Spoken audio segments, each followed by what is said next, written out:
In the middle of the 20th century, when the words "made in Japan" were still associated with cheap imitations and fragile goods, one man believed those words could stand for innovation, quality, and global trust. He did not begin with vast capital or political power. He began in the ruins of a defeated country inside a bomb-damaged department store with little more than technical curiosity and an unshakable belief in the future.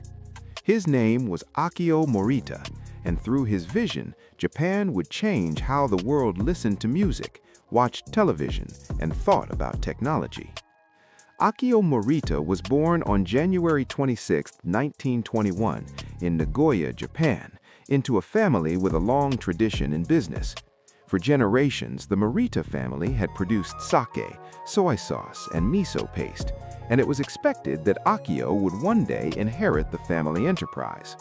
But Morita grew up during a period of rapid technological change, and from an early age, he was more fascinated by science and engineering than by traditional commerce. He studied physics at the Imperial University of Osaka, a prestigious institution, and developed a deep interest in electronics and sound technology. His education was interrupted by World War II. Morita served as a naval officer in the Japanese Imperial Navy, working on technical research rather than frontline combat. It was during the war that he gained practical experience with electronic equipment and signal technology. More importantly, the war exposed him to both the destructive power of technology and its potential for rebuilding. When Japan surrendered in 1945, the country was devastated. Cities lay in ruins, industry was shattered, and morale was broken. For many, the future seemed bleak. For Morita, it looked like a blank page. In 1946, Morita met Masaru Ibuka, an engineer who was already running a small electronics workshop in Tokyo. Ibuka was a brilliant technician with a restless, inventive mind, while Morita brought organizational skill, strategic thinking, and a strong sense of global vision. Together, they founded a company called Tokyo Tsushin Kogyo, or Tokyo Telecommunications Engineering Corporation. The company began with around 20 employees and very limited resources, operating out of a damaged department store building. Their early products included electrical repair services and experimental consumer devices, none of which guaranteed success. Morita and Ibuka were united by a shared belief that Japan could create original technology rather than merely copying Western designs. This idea ran against the prevailing reality of post-war Japanese industry, which was focused on rebuilding through imitation and low-cost manufacturing. Morita, however, believed that innovation was the only path to long-term respect. From the beginning, he thought internationally. He did not want to build a company that succeeded only in Japan. He wanted to create products that people around the world would desire. One of the company's first major breakthroughs came with magnetic tape recorders. In the early 1950s, tape recording technology was still rare and expensive. Morita recognized its potential for both professional and personal use. The company developed Japan's first tape recorder, and while early sales were slow, Morita persisted. He understood that technological revolutions often appear impractical before they become inevitable. In 1955, the company produced a small transistor radio. This moment would change everything. Transistor technology existed, but no one had successfully miniaturized it for mass consumer use. Morita immediately saw its significance. He envisioned a device young people could carry with them, breaking free from the bulky radios of the past. To market the radio internationally, Morita made a bold decision. He shortened the company's name to something simpler, modern, and globally pronounceable.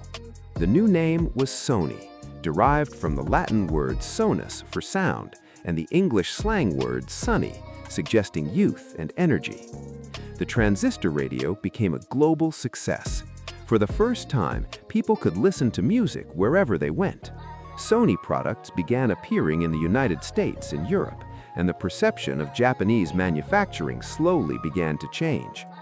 Morita played a crucial role in this transformation. He spent extensive time abroad, especially in the United States, studying consumer behavior, retail culture, and marketing strategies. Unlike many executives of his generation, Morita believed engineers should think about customers and managers should understand technology.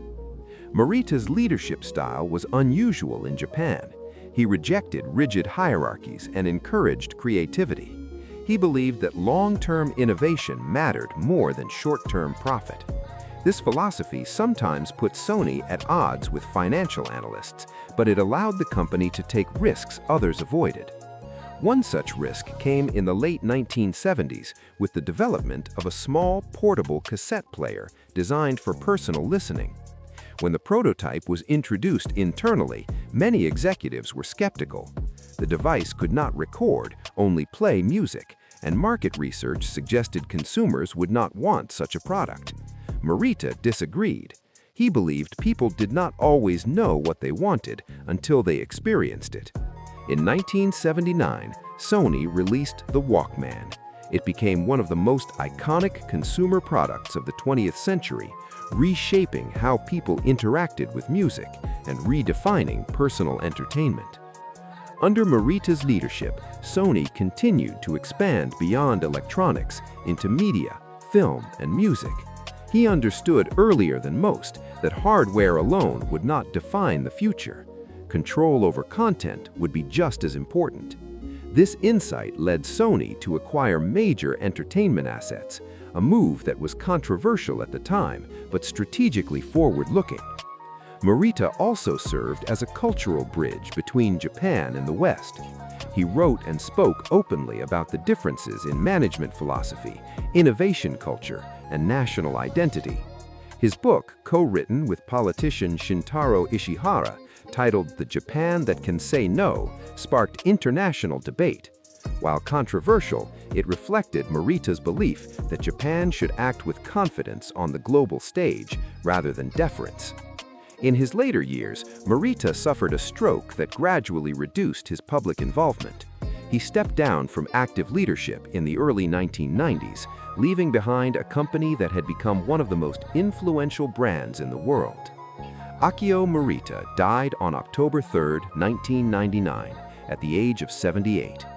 By the time of his death, made in Japan no longer meant cheap or disposable. It meant innovative, reliable, and desirable. Morita did not achieve this through slogans or shortcuts. He achieved it by insisting on originality, global thinking, and respect for the customer. He believed technology should serve human experience, not the other way around.